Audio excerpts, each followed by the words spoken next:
Members, there are 177 clauses and one schedule. I propose to call the clauses. If any member wishes to speak on a particular clause, they should please indicate. The question is that clause 1 to 4, as read, stand part of the bill. I call the member from Maroochydore. Thank you, Mr Speaker. Mr Speaker, I took note of what the Deputy Premier said in his contribution and summing up in last night's debate. And speaking to this principle of the Act, it says in point D, every person approaching the end of life should be provided with high-quality care and treatment, including palliative care, to minimise the person's suffering and maximise the person's quality of life. The Deputy Premier claimed that it was in fact dangerous, people's claims that people didn't have early access to quality palliative care.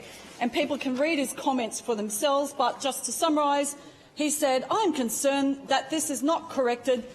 If it's not corrected and if Queenslanders believe it to be true, it could prove dangerous." A number of speakers stated that palliative care in Queensland could only be accessed within 3 months of anticipated death. There is no restriction that people only receive palliative care in the last 3 months of their life. Patients can be referred to palliative care at any time, including to receive an initial assessment. A specialist palliative care is available throughout Queensland for patients referred by their treating clinician, including referrals that occur early in the course of a patient's terminal illness." End quote. Well, I've been talking to palliative specialists who say this is simply not true. One this morning said it's extremely hard to get a patient referred to public community palliative care services that have a longer prognosis than 3 months. Another talked about how care is rationed.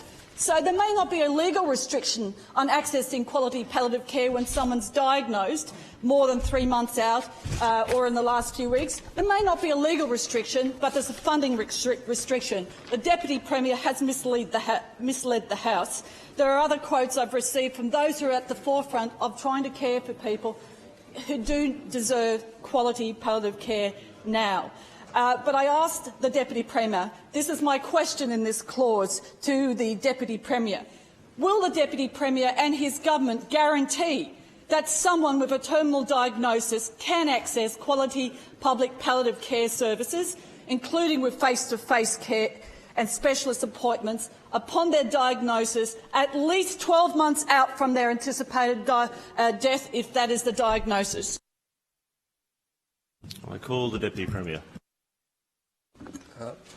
Mr Speaker, the statement I made last night sought to correct the record for claims that had been made by a number of speakers that there was some kind of rule that people could only access palliative care where they were anticipated to die within 3 months. As I indicated then, there is no such rule. It was dangerous for that to continue to be restated. I was fearful that people may not seek to access that care, having heard the claims that it would not be available to them. And it was for that reason that I sought to correct the record. I note that the member has not actually provided any evidence to substantiate the claims that have been made. Instead, she's sought to restate into the record a series of somewhat unhelpful anecdotes. The approach of the government to palliative care is that good palliative care should be available to patients from the day that they receive a diagnosis right through to their final days. However, obviously,